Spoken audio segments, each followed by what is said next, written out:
Bonjour à tous et bienvenue sur ma chaîne Vali. Chuchote-moi une histoire. En Camargue d'Alphonse Daudet. Très belle écoute à tous. Le départ. Grande rumeur au château. Le messager vient d'apporter un mot du garde, moitié en français, moitié en provençal, annonçant qu'il a eu déjà 2 ou 3 beaux passages de galéjons, de charlottines, et que les oiseaux de prime non plus ne manquaient pas. Vous êtes des nôtres, m'ont écrit mes aimables voisins, et ce matin, au petit jour de 5 heures, leur grand break chargé de fusils, de chiens, de victuailles est venu me prendre au bas de la côte. Nous voilà roulant sur la route d'Arles, un peu sèche, un peu dépouillée par ce matin de décembre où la verdure pâle des oliviers est à peine visible et la verdure des chênes kermès un peu trop hivernale et factice. Les étables se remuent. Il y a des réveils avant le jour qui allument la vitre des fermes, et dans les découpures de pierre de l'abbaye de Montmajour, des orfraies encore engourdis de sommeil battent de l'aile parmi les ruines.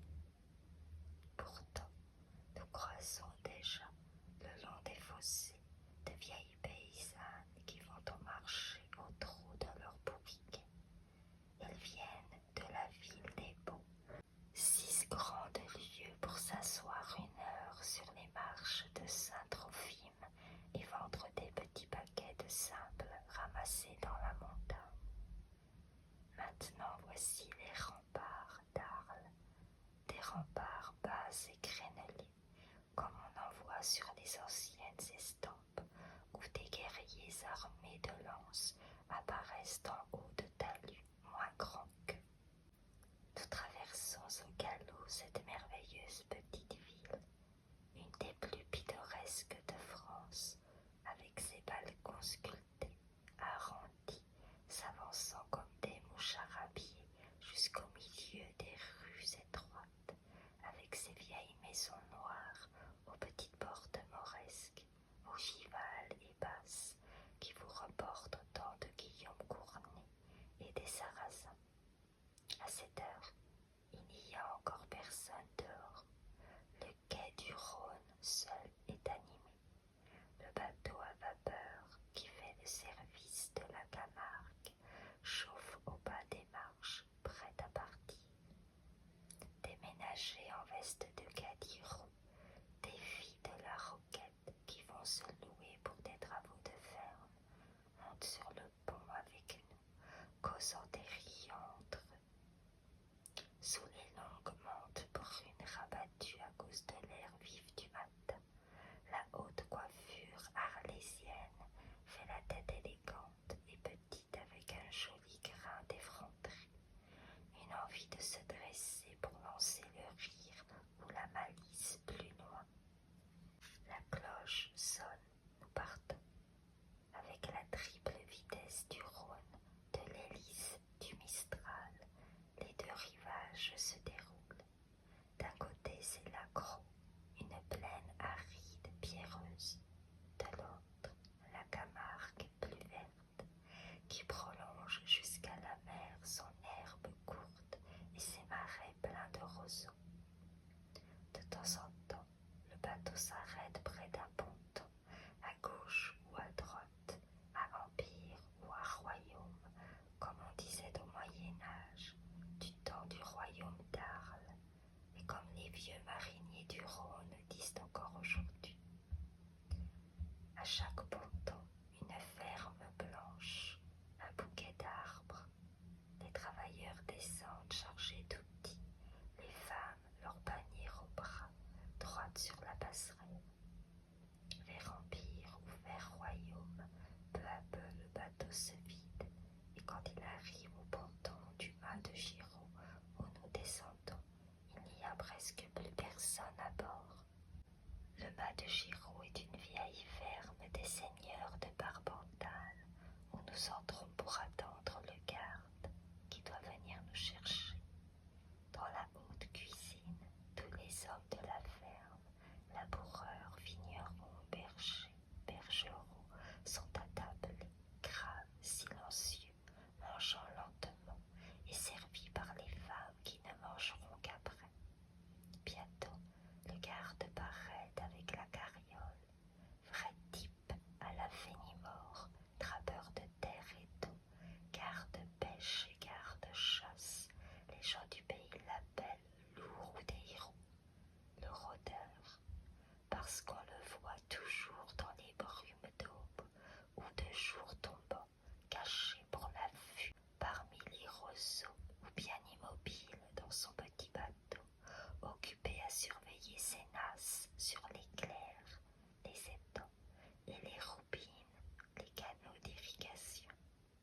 les oiseaux voyageurs se sont abattus. Tout en causant, on s'enfonce dans le pays. Les terres cultivées dépassées, nous voici en pleine Camargue sauvage, à perte de vue, parmi les pâturages, des marais, des roubines louisent dans les salicornes. Des bouquets de tamaris et de roseaux font des îlots comme sur une mer calme. Pas d'arbres hauts. L'aspect uni, immense de la plaine n'est pas troublé. De loin en loin, des parcs de bestiaux étendent leurs toits bas presque au ras de terre. Des troupeaux dispersés, couchés dans les herbes salines, ou cheminant serrés autour de la cabrousse du berger, n'interrompent pas la grande ligne uniforme, amoindrie qu'ils sont par cet espace infini d'horizons bleus et de ciel ouvert. Comme de la mer unie malgré ses vagues, il se dégage de cette plaine un sentiment de solitude, d'immensité, accru encore par le Mistral qui souffle sans relâche, sans obstacle, et qui, de son haleine puissante, semble aplanir, agrandir le paysage. Tout se courbe devant lui. Les moindres arbustes gardent l'empreinte de son passage, en restent tordus, couchés vers le sud dans l'attitude d'une fuite perpétuelle. La cabane, un toit de roseaux, des murs de roseaux desséchés et jaunes, c'est la cabane. Ainsi s'appelle notre rendez-vous de chasse. Type de la maison camarguaise, la cabane se compose d'une unique pièce haute, vaste, sans fenêtre, et prenant jour par une porte vitrée qu'on ferme le soir avec des volets pleins. Tout le long des grands murs crépis, blanchis à la chaux, des râteliers attendent les fusils, les carniers, les bottes de marin. Au fond, 5 ou 6 berceaux sont rangés autour d'un vrai mât planté au sol et montant jusqu'au toit auquel il sert d'appui. La nuit, quand le Mistral souffle et que la maison craque de partout, avec la mer lointaine et le vent qui la rapproche, porte son bruit. Le continue en l'enflant, on se croirait couché dans la chambre d'un bateau. Mais c'est l'après-midi surtout que la cabane est charmante. Par nos belles journées d'hiver méridional, j'aime rester tout seul près de la haute cheminée où fument quelques pieds de tamaris. Sous les coups du Mistral ou de la tramontane, la porte saute, les roseaux crient, et toutes ces secousses sont un bien petit écho du grand ébranlement de la nature autour de moi. Le soleil d'hiver, fouetté par l'énorme courant éparpillé, joint ses rayons, les disperse. De grandes ombres courent sous un ciel bleu admirable.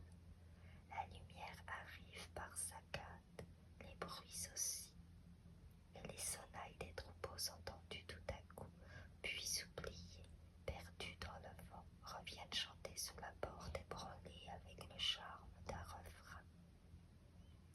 L'heure exquise, c'est le crépuscule, un peu avant que les chasseurs n'arrivent. Alors le vent s'est calmé. Je sors un moment. En paix, le grand soleil rouge descend, enflammé sans chaleur. La nuit tombe, vous frôle en passant de son aile noire toute humide.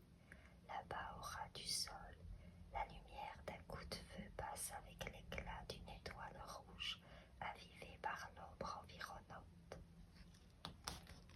Dans ce qui reste de jour, la vie se hâte. Un long triangle de canards vole très bas, comme s'il voulait prendre terre.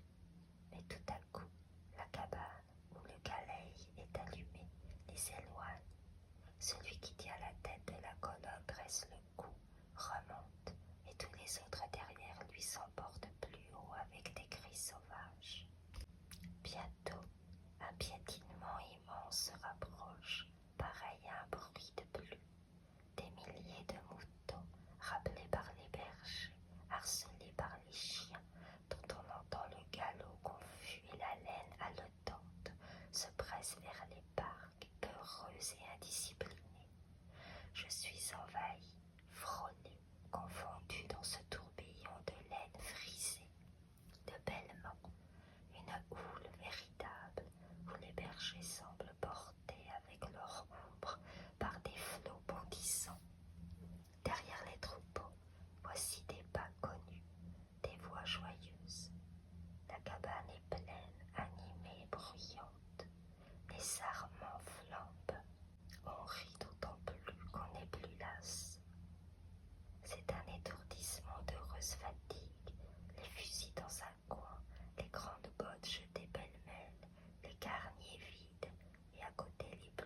bonne soupe d'anguille.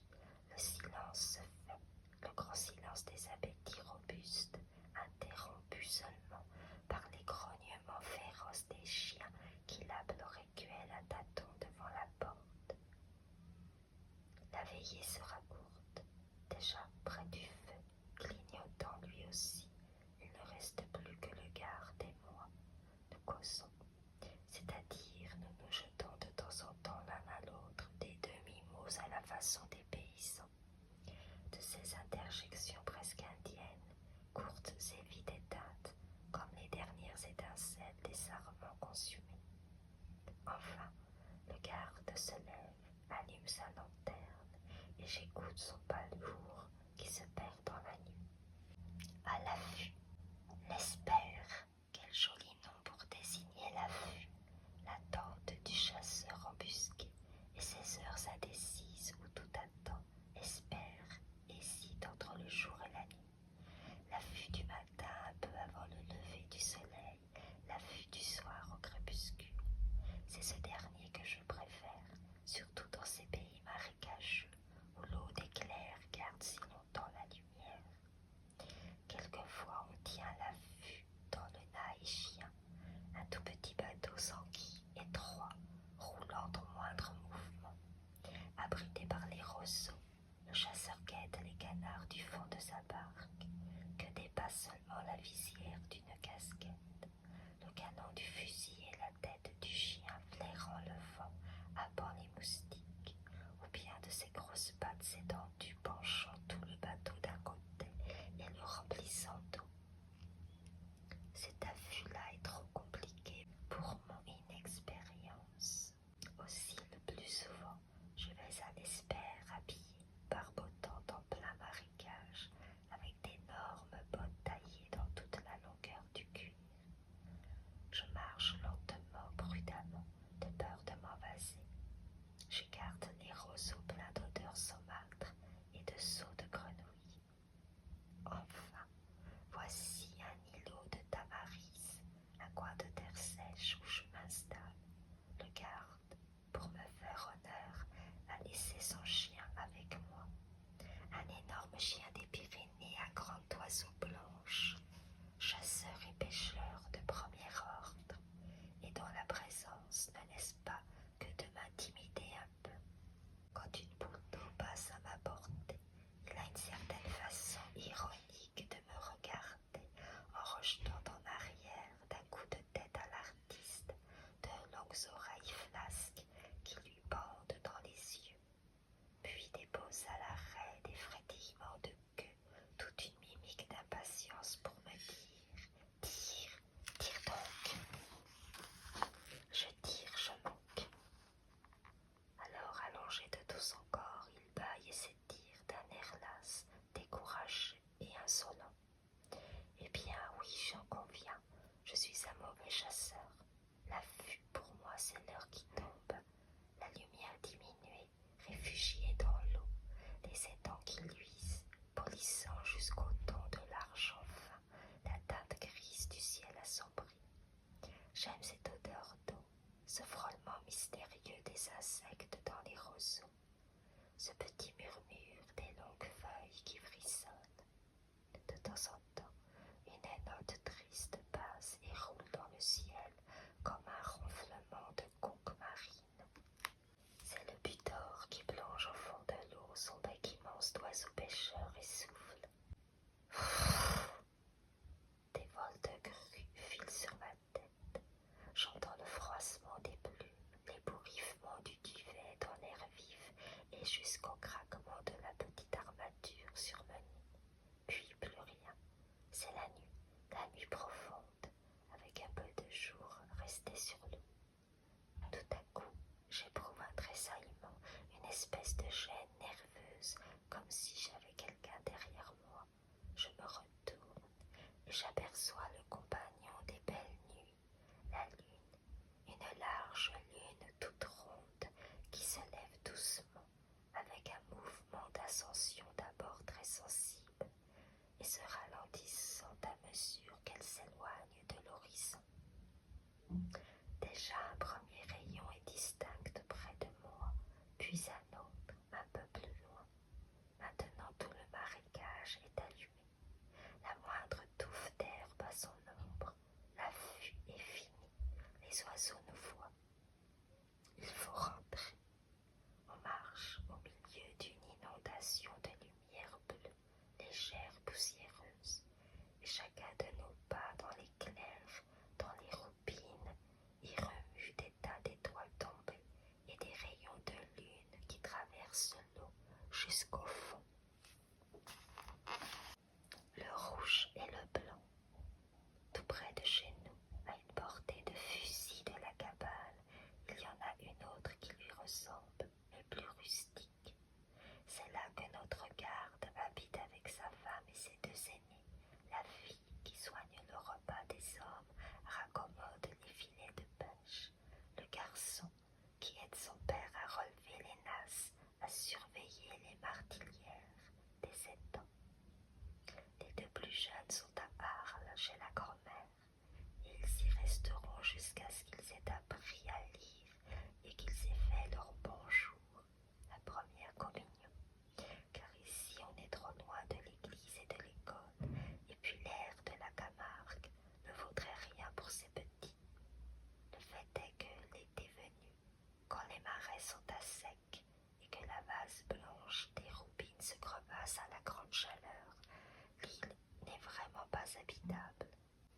J'ai vu cela une fois au mois d'août, en venant tirer les hallebrands, et je n'oublierai jamais l'aspect triste et féroce de ce paysage embrasé. De place en place, les étangs fumaient au soleil comme d'immenses cuves, gardant tout au fond un reste de vie qui s'agitait, un grouillement de salamandres, d'araignées, de mouches d'eau, cherchant des coins humides. Il y avait là un air de peste, une brume de miasme lourdement flottante qu'épaississait encore d'innombrables tourbillons de moustiques.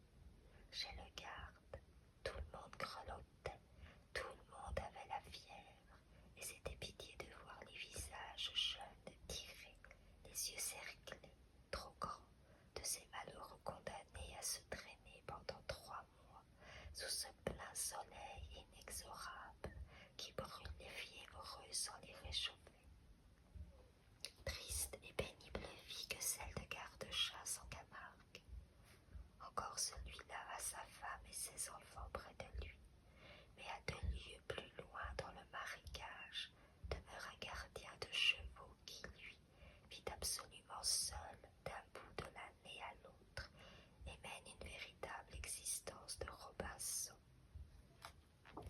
Dans sa cabane de roseau, qu'il a construit de lui-même, pas un ustensile qui ne soit son ouvrage, depuis le hamac d'osier dressé, les 3 pierres noires assemblées en foyer, les pieds de tamaris taillés en escabeau, jusqu'à la serrure et la clé de bois blanc fermant cette singulière habitation. L'homme est au moins aussi étrange que son logis. C'est une espèce de philosophe silencieux, comme les solitaires, abritant sa méfiance de paysan sous d'épais sourcils en broussailles. Quand il n'est pas dans le pâturage, on le trouve assis devant sa porte, déchiffrant lentement, avec une application enfantine et touchante, une de ces petites brochures roses, bleues ou jaunes qui entourent les fioles pharmaceutiques dont il se sert pour ses chevaux. Le pauvre diable n'a pas d'autre distraction que la lecture, ni d'autre livre que cela. Quoique voisins de cabane, notre garde et lui ne se voient pas. Ils évitent même de se rencontrer. Un jour que je demandais au Rodéirou la raison de cette antipathie, il me répondit d'un air grave. C'est à cause des opinions. Il est rouge, et moi je suis blanc. Ainsi, même dans ce désert, dont la solitude aurait dû les rapprocher, ces deux sauvages, aussi ignorants, aussi naïfs l'un que l'autre, ces deux bouviers de Théocrite, qui vont à la ville à peine une fois par an et à qui les petits cafés d'Arles, avec leurs dorures et leurs glaces, donnent l'éblouissement du palais des Ptolémées, ont trouvé moyen de se haïr au nom de leurs convictions politiques. Le Vacarès,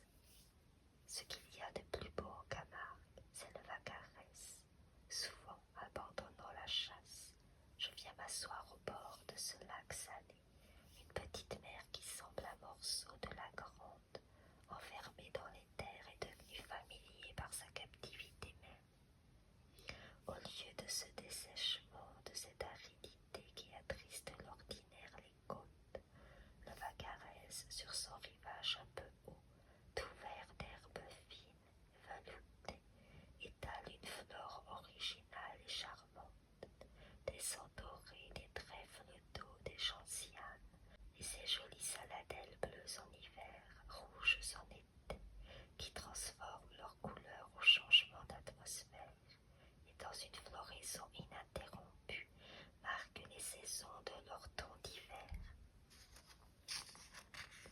Vers 5 heures du soir, à l'heure où le soleil décline, ces 3 lieues d'eau sans une barque, sans une voile pour l'imiter, transformer leur étendue, ont un aspect admirable. Ce n'est plus le charme intime des clairs des roubines, apparaissant de distance en distance entre les plis d'un terrain marneux, sous lequel on sent l'eau filtrée partout, prête à se montrer à la moindre dépression du sol. Ici, l'impression est grande, large. De loin, ce rayonnement de vagues attire les troupes de macreuses, des hérons, des butors, des flamants au ventre blanc, aux ailes roses, s'alignant pour pêcher tout le long du rivage, de façon à disposer leurs teintes diverses en une longue bande égale. Et puis des ibis, de vrais ibis d'Égypte, bien chez eux dans ce soleil splendide et ce paysage muet. De ma place, en effet, je n'entends rien que l'eau qui clapote et la voix du gardien qui rappelle ses chevaux dispersés sur le bord. Ils ont tous des noms retentissants. Sifer, Lestello. Chaque bête, en s'entendant nommer à court la crinière au vent, et vient manger l'avoine dans la main du gardien. Plus loin, toujours sur la même rive, se trouve une grande manne d'eau, troupeau de bœufs paissant en liberté comme les chevaux.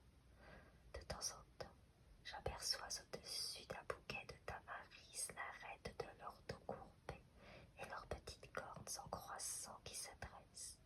La plupart de ces bœufs de Camargue sont élevés pour courir dans les ferrades et les fêtes de village, et quelques-uns ont des noms déjà célèbres par tous les cirques de Provence et de Languedoc. C'est ainsi que la Manado voisine compte entre autres un terrible combattant appelé le Romain, qui a décousu je ne sais combien d'hommes et de chevaux aux courses d'Arles, de Nîmes, de Tarascon.